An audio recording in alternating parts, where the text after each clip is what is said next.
Hello. गाड़ी में चढ़ गई तू? नहीं, लेट है ट्रेन। ठीक है, मैं वेट करता। वही ना? हाँ वही, अर्नाला बीच, विरार। चल फोन रख अभी। नाराज हो क्या? हाँ?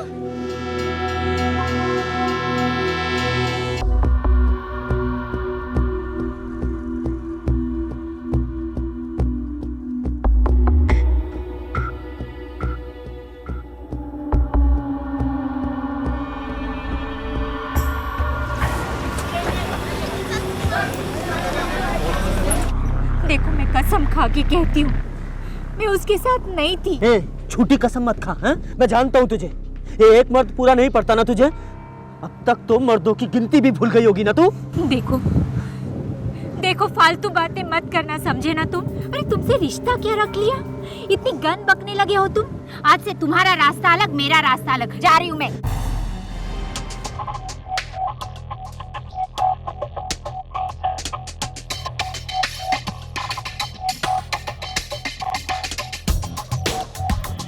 दोपहर के करीब 2:30 पर विरार पुलिस को किसी अनजान व्यक्ति ने फोन कर अर्नाला बीच पे एक महिला की लाश पाए जाने की खबर दी। हर साल देश की पुलिस फोर्सेस ऐसे सैकड़ों ब्लाइंड मर्डर केसेस का सामना करती है।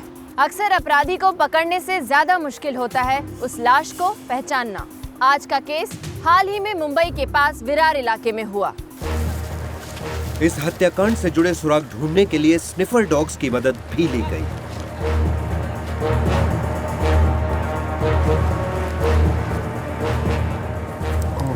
पुलिस को आखिर वो पत्थर मिल ही गया जो शायद उस महिला का चेहरा बिगाड़ने में इस्तेमाल हुआ था। एक काम करो, इसको पूना के प्रेस में सर्कुलेट। ये तस्वीर छपनी चाहिए, चेहरा ना दिखे, सिर्फ कपड़े दिखे। और ये तुकार, ये हमारा हुक्म का इक्का है। पुणे के अखबारों में इश्तिहार देकर मुंबई पुलिस महज एक चांस ले रही थी। ये लग गया तो तीर, वरना तुक्के वाली बात थी। लेकिन आखिर तीर निशाने पर लग ही गया। हेलो सर, मुझे आपको तुकाराम के बारे में बताना है, जो आपने न्यूज़ में सकारा पेपर में दिया था ना एडवर्टाइज। तुम क्या जानती हो? तुकाराम को मैं जानती हूँ और वो पूना में रहता है और उसको मैंने ना एक लड़की के साथ भी देखा हुआ है। वो लड़की के हाथ में तुकाराम लिखा हुआ था। एक मिनट। लड़की ने पुलिस को तुकाराम का पता तो बता दिया, लेकिन वो अपनी पहचान बताने के लिए तैयार नहीं थी। जब पुलिस को तुकाराम नाम के इस आदमी का एड्रेस मिला तो ऐसा लगने लगा जैसे ये केस एक निश्चित दिशा में जा रहा है, लेकिन असलियत कुछ और ही थी।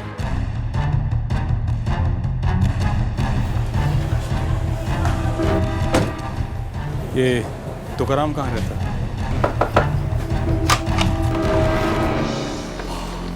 तुकाराम? हाँ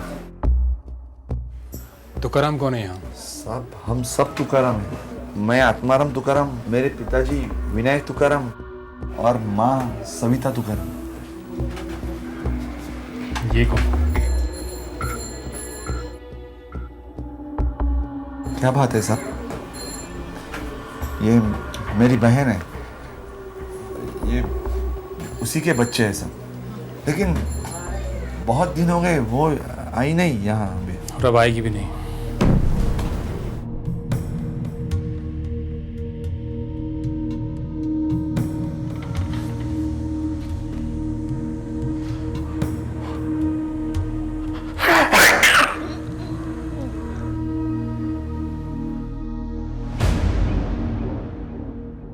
राकेश गावड़े नाम है उसका। रहते कहाँ थे वो लोग?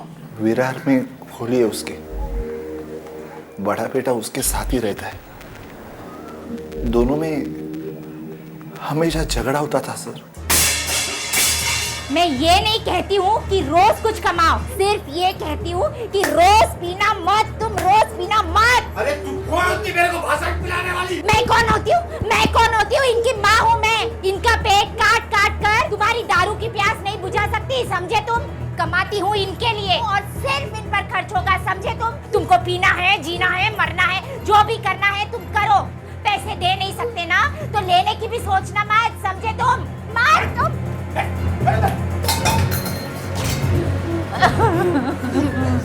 दारू नहीं मिली तो मारता था, दारू मिली तो भी मारता था। अनीता ने घर छोड़ दिया। राकेश ने बड़े बेटे को छोड़ा नहीं। दूसरे बच्चों को लेकर अनीता सीधा पुणे आ गई। जिस दिन उसका मर्डर हुआ वो पुणे से मुंबई आ रही थी। असल में मेरे आई पापा जिम्मेदार है उसकी मौत के पीछे। कैसे? उन लोगों ने जबरदस्ती उसको मुंबई भेज दिया। पूरा दिन घर पे ताने मारते थे। पति है वो तेरा, वो क्यों ताना सुने दुनिया का? और कब तक सुनेंगे? कोई ताने वाने नहीं मारता आई, तुम्हारे अलावा। देख मेरी बच्ची, तू पति को छोड़ देगी तो इन बच्चों को कैसे संभालेगी? जैसे आज तक संभालती आई हूँ आई। एक दमड़ी भी दी है क्या उसने आज तक? अरे वो तो इनको हरामी कहता है, फिर भी मैं उसकी आरती उतारूं रोज।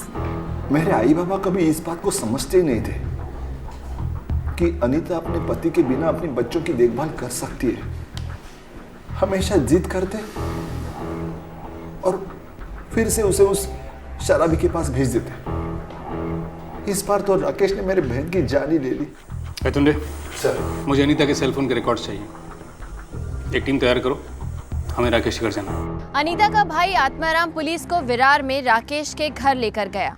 ऐसा लग रहा था मानो ये केस अब फाइनली सॉल्व होने जा रहा है।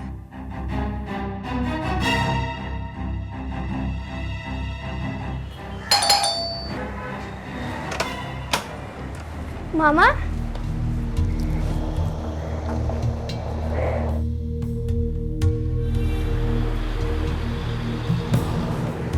बाबा घर पर नहीं है।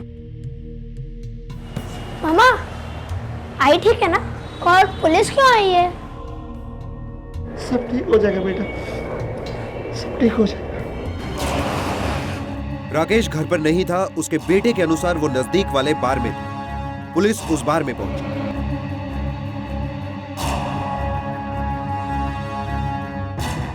वो रहा।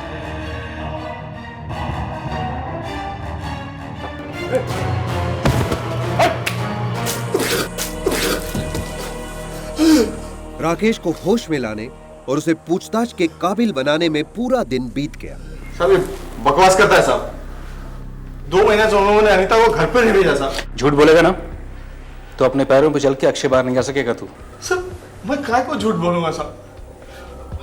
आई शपथ, पिछले 2 महीने से मैंने अनीता का थोबड़ा नहीं देखा साहब। 3-4 महीने से मैंने उससे बात तक नहीं किया साहब। मैं लड़के को पूछूं साहब। माँ बहुत दिनों से घर नहीं आई। मुझे जब भी माँ की याद आती थी मैं उसे फोन कर लेता था, लेकिन वो घर नहीं आती थी।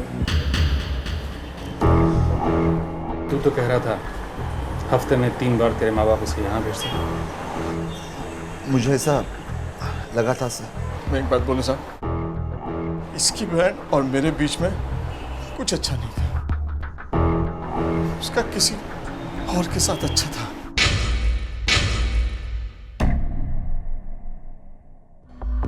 गाड़ी में चढ़ गई तू?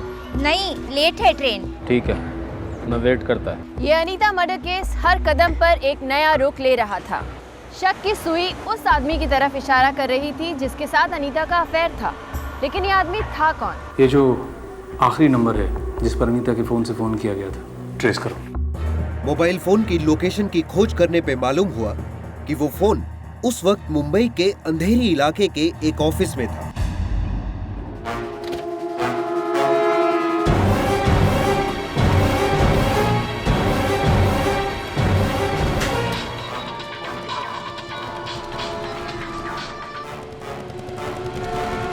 हेलो, मैं अनीता का पापा बोल रहा हूँ। कौन अनीता? वही अनीता जिसको तुमने मौत के घाट उतार दिया। ए, पी रखी है क्या? चलना, फोन रख। अरे कौन हो तुम लोग? क्या मजाक है? मुझे इसमें कोई बहुत बड़ी गलतफहमी लगती है। मैं किसी भी अनीता नाम की औरत को नहीं जानता हूँ। गैतुंडे सर, इसे अंदर लेके जाओ, गले लगा, अनीता याद आएगी। देखिए मैं सच। आत्माराम से राकेश और राकेश से मयंक, कड़ी से कड़ी निकल रही थी। लेकिन ये कड़ियां आपस में जुड़ नहीं रही थी। तीनों ही अपने आप को बेगुनाह कह रहे थे। तो फिर कातिल कौन था? कौन था वो आदमी जिसने अनीता को बेरहमी से मारकर उसका चेहरा ही बिगाड़ दिया था ताकि किसी को कुछ पता ही ना चले? क्यों मारा उसे? मैंने कुछ नहीं, मुझे तो ये भी नहीं पता कि मेरा फोन नंबर उस औरत के पास कैसे। मंगलवार को 11 बजे तेरे मोबाइल फोन से अनीता के फोन पर कॉल आया था। मैं अनीता नाम की औरत को नहीं जानता साहब, मैं कैसे बता सकता हूं? कहाँ था तू? इस मंगलवार को मेरी ऑफिस की छुट्टी थी साहब और मैं अपने दोस्तों लोगों के साथ बैठा था साहब। कहाँ बैठा था? कोरेगांव के शीजा बार में बैठे थे साहब, हम लोगों ने पार्टी करी थी। उस दिन क्या हुआ, जब हम लोग जा रहे थे तो वो मिला। उसके बाद अरे इधर सुनना वो क्या बोल रहा है उसका। अरे यार सुनते नहीं है यार ये लोग यार। हाँ साहब, उस दिन हम 4 लोग थे, विनय, रवि, आकाश और सुदीप। हाँ साहब, याद आया साहब। यार बना यार, मंगा कुछ मंगा। मैं बीच में टॉयलेट गया था और अपना फोन टेबल पर ही भूल गया था साहब। हो सकता है चारों में से किसी एक ने फोन घुमाया साहब। कौन हो सकता है? मैं पक्का तो नहीं बोल सकता, लेकिन सुदीप ही होगा साहब, क्योंकि वो अचानक बोला कि उसको कोई जाने का है। बहुत रुका नहीं साहब। और मंगाओ यार। चल हो गया मेरा, मैं कल्टी होता हूँ। क्या बात कर रहा है रवि, और पीने का है? इतने दिनों बाद सब लोग मिले हैं। पूना से मेरा एक दोस्त आ रहा है, उसको लेने जाना है। मैं जानता हूँ यार, तू और किसी दोस्त को स्टेशन लेने जाएगा, पक्का कोई आइटम होगी, पक्का।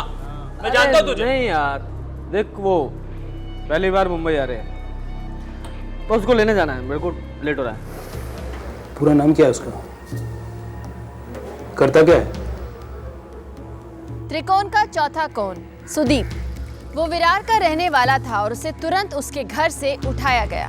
क्या अनीता मर्डर केस की फाइल आखिरकार क्लोज होने जा रही थी?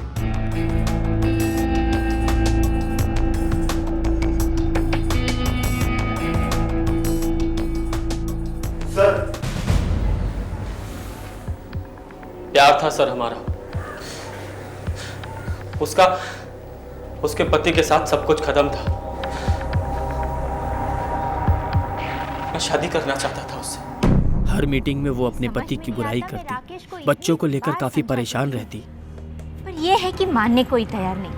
कितनी बार कहा है मैंने, बच्चे हैं हमारे, पर ये है कि मानने कोई तैयार नहीं। हमेशा मुझी से पैसे मांगता रहता है, ये नहीं कि खुद जाके नौकरी कर ले। समझ में नहीं आता इसको कैसे समझाऊं मैं। अरे अनीता, अरे काय को टेंशन लेती है तू? अरे मैं है ना, देख तेरे बच्चे मेरे बच्चे, हम दोनों मिलके पालेंगे उनको। कहना आसान है सुदीप, अरे करना भी आसान है। बोल कब करती है शादी? सब तैयारी है मेरी। हाँ, मुझे सोचने के लिए थोड़ा वक्त चाहिए। जितना चाहिए उतना वक्त ले तू। देख मैं हिलने वाला नहीं है, समझी? अनीता, जब मैंने तेरे को पहली बार देखा था ना, तभी मैं सोच लिया था कि ये खूबसूरत औरत ना मेरी बीवी बनेगी। पागल हो तुम। वो तो मैं हूँ तेरे पीछे। मुझे लगा वो मेरे साथ खुश थी। आगे की सारी तैयारियां करते जा रहा था मैं। अच्छी तैयारी की तूने, मार डाला उसे। तूने अनीता का गला घोट के उसका मर्डर किया या नहीं? मैं क्या पूछ रहा हूं, तूने उसे मारा या नहीं? मैंने सिर्फ उससे प्यार किया था। मुझे लगता था वो सिर्फ मेरी है, सिर्फ मेरी।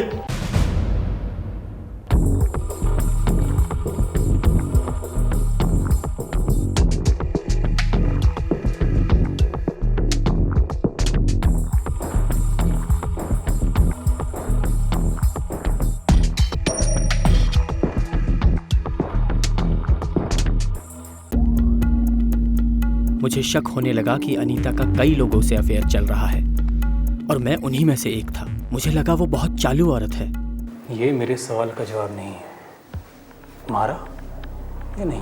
मैंने उसको एक फ्लैट भी लेके दिया था, मालूम? इधर दर्द होता है, मर जाने को दिल किया जब मैंने उसे किसी दूसरे मर्द के साथ देखा। फिर सोचा मैं क्यों मरूं। मैं आता है यार, मंगाना यार, मंगाओ उसको।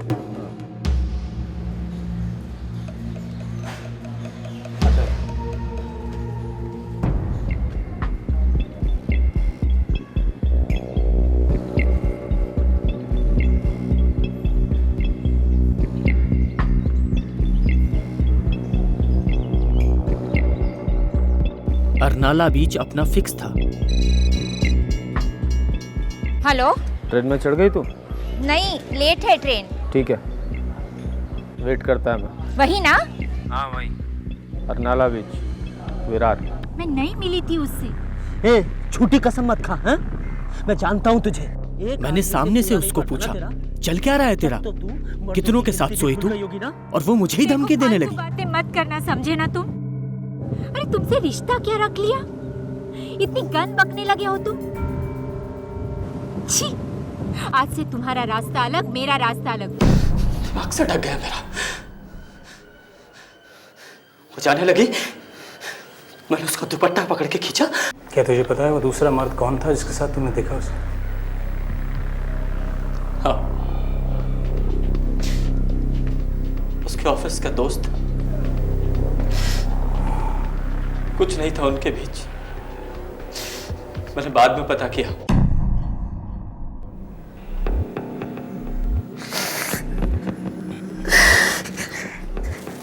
ले जाओ उसे। चल।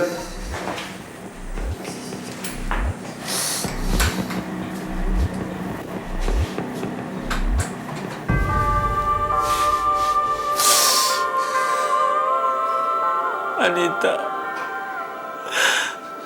तू अच्छी थी अनीता। मैंने बेकार में तुझ पे शक किया।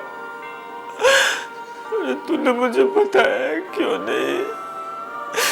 मुझे बोला क्यों नहीं कि तू सिर्फ मेरी है?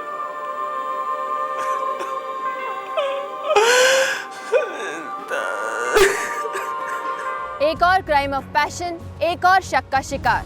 किसी भी जोड़े के बीच थोड़ा बहुत शक समझा जा सकता है, लेकिन जब वो मानसिक विकार का रूप ले लेता है तो उसे नजरअंदाज करना काफी महंगा साबित हो सकता है। खुद अनीता और सुदीप के दोस्त सुदीप के इस बर्ताव को ठीक से समझ नहीं पाए, या शायद जान नहीं पाए कि सुदीप के इस ऑब्सेशन के साथ किस तरह से निपटा जाए।